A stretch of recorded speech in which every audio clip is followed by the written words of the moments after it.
Hello. Opadon Kagene. Hello. Opadon Kagene. Opadon Kagene. Asimula Tete. Sorry. I'm making it. Yeah. A better interview. No. Okay. Can you Jibia? No, I've been from your life before. And then I've been going like all those like the life from Bia. Sorry, my Iba didn't clear. So life from Bia that time. All those people behind my comments, na my inbox. They are very nuisance, and I wasn't even happy about it. So.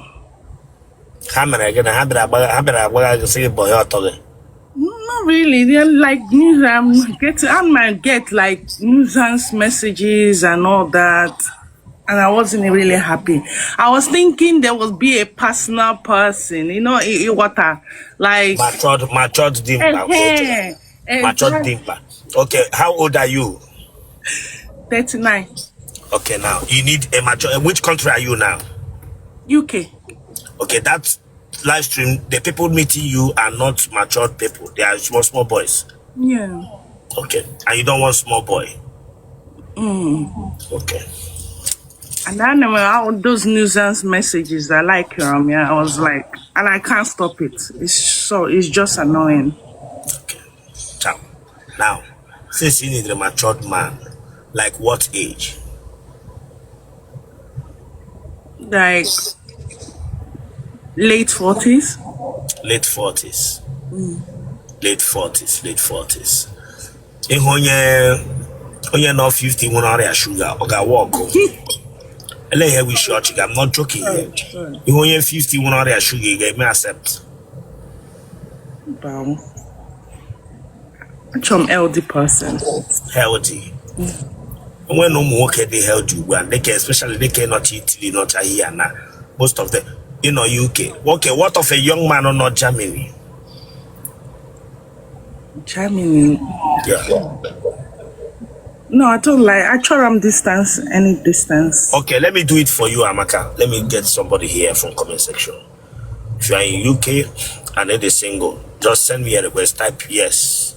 UK.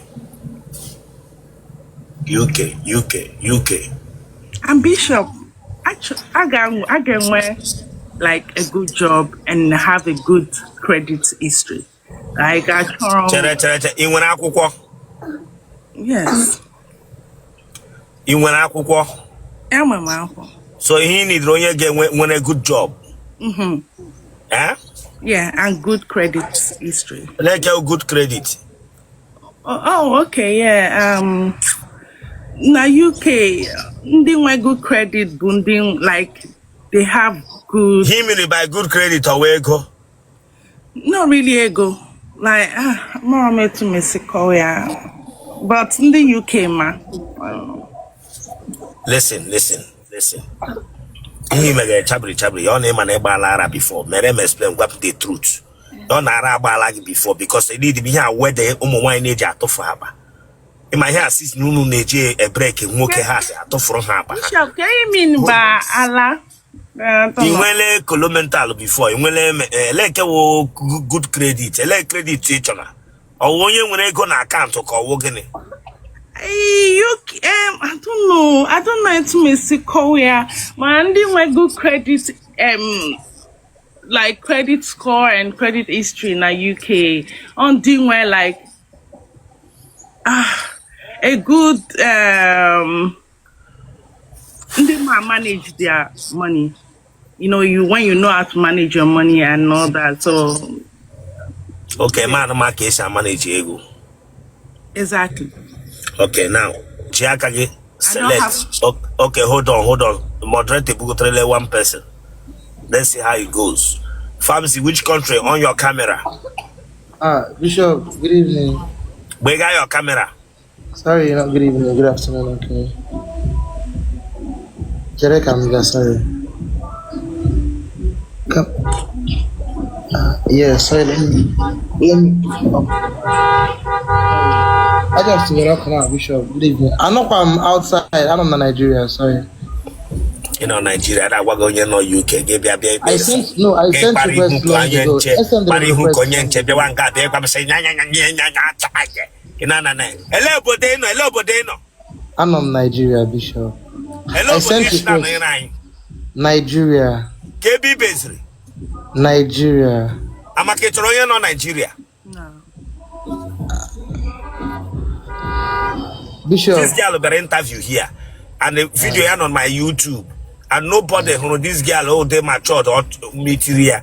Yeah, one mean no need a matured man. He had a cocky, mash. And the mother got better like this. And this shows that always serious person, only a serious man. You got that? So every man in who good credit, also credit A1, A2, A3, certificate why this girl need her. Need her. Chief, because ebawalam gift 200 naira here bagame hono why na la no UK ebawalam gift nkeji gure shiba man ka mo recognize that go tege e wa aswana biji mura ka come ihe gift na bi ejite menwa ya chawa kwano ga zu shara ga pa Bishop, hello, yes, stand one place. Stand one place, I turn that laughter. I think stand one place, I turn that laughter. Hello, but this is not Bishop, I'm from UK. Get a cane, I'm a mental nurse. RMN. You know, department in Dara. Huh? I think I took that out from you. Listen, I'll bring you down here. You know, department in this Amaka. One of the department in this Well, I'm a support worker, not a boss. Mbalaya, give yourself Amaka to one good credit. Good credit. Give your gap money. He will support the worker. Give your gap money. He need good credit. Oh yeah, yes, I told that touch. Listen. Now, Laya, Satif, you won't get bad. Aboye Nugu. Ebe Nugu. Aboye Ngwo. Huh? Ngwo. Ebe na Ngwo. Ngwo Ebe na Ngwo. Na Ngwo, you dey pronounce your former Ngwo. Okay, in when wine na banye. In when wine na Nigeria. Na. Emola nwa. Mba. Amaka, akwe ma na emola nwa Amaka. Yeah. Amaka, emola nwa now. Onye enwe nwa yo mube nwe le ihe chozi ka eme na. I'm sure I tell you why I tell me. Amaka, umo le kiji. What?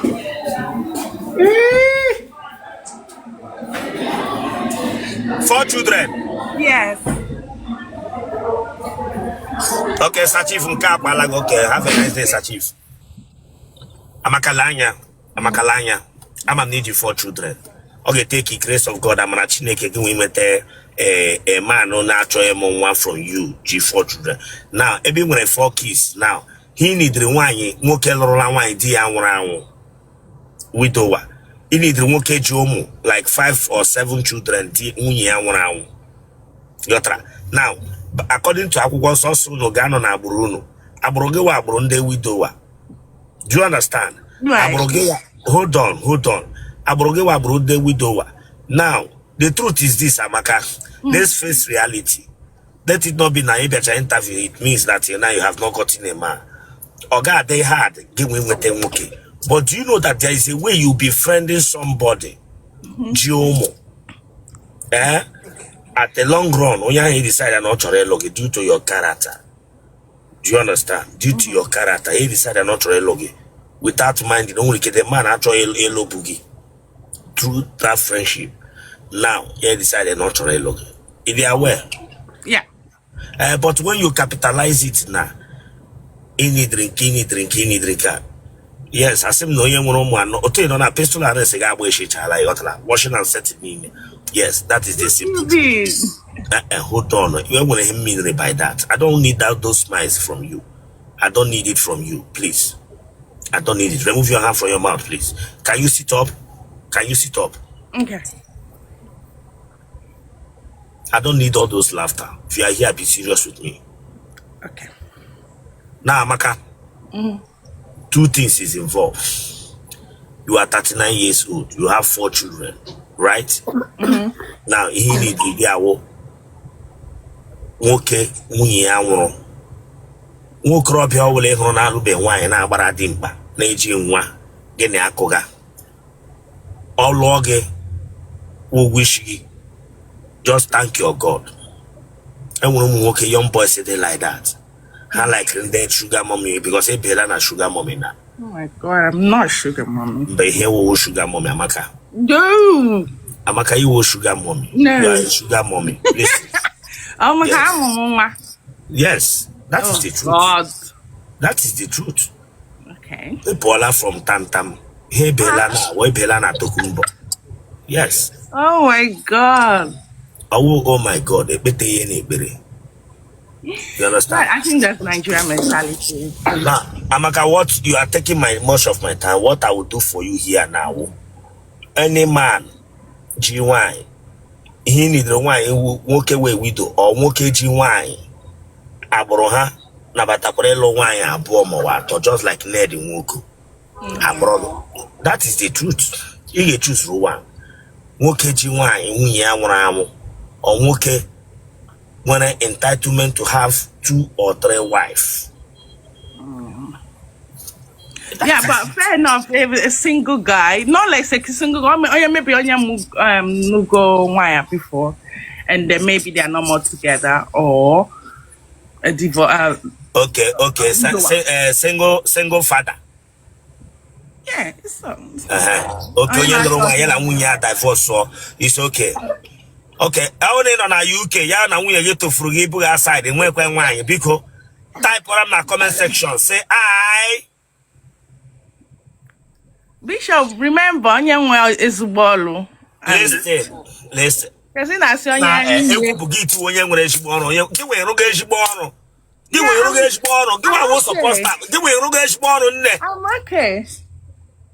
okay. Onye no do 4 children, like it's okay. I'm not complaining. But I just don't want someone working. They will just come to Bishop, because butum. Where got your camera? Where got your camera? Winter.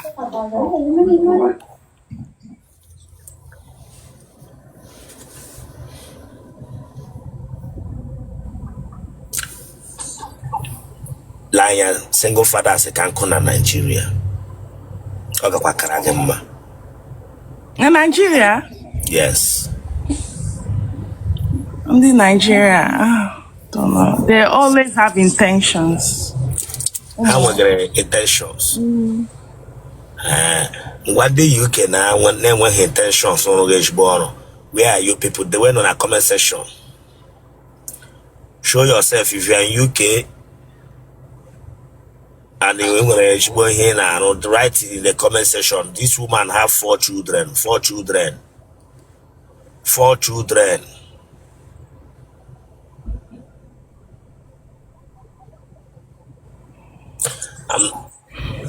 Okay, Amaka, you have taken much of my time, as you can see. Okay. I didn't you told me that Nihube was somebody because you have taken much of my program. I have a lot of things to do. So now, Amaka, what you need to do, most people that calls you, give them listening ear. Their location is the important thing you need to know, where they are calling from. You understand? Then when you call them, if they are not in UK, like you said, you need somebody in UK. Is that not true? Yeah. If you get somebody in UK that you are okay, somebody said I should check my DM. Check your DM. Check. Who is that person? Check your DM. Check Amramo onye Nigeria degree. Now you ain't right.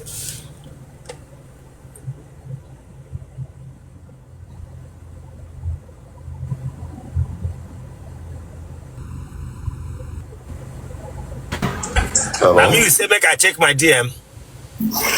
Yeah. No. I'm actually talking to Amaka. I'm talking to So Amaka. which country are you? Yeah, no, presently in Nigeria. So I just In Nigeria, there Amaka you check KDM ya. Huh? On your buganya, in Nigeria, there Amaka say check KDM ya. Mo go moot. yeah. Bupo Can you ba hear me now? hibu mo akimegere ye. Mo bingo. Mo akibra. Yipo ba hibu nishi. Yipo ba hibu nishi. Look at. Yipo ba hibu nishi. Lele. Bishop. Lele ye no na look at. Lele shi. Yeah. Na Nigeria. Dread ishi biange megere. Yeah. Bishop Alpha. Hafa. It's not a purpose. You know, na yard. When here no get Amaka. Take your DM. Na my I'm life. back now. Anatagom now. Ejimol Anatagom now. Na grimina. Until Anatagom, Ejimolu, I'm back, okay? Elatra Nigeria. I said, Ejegamolu, I am back from work.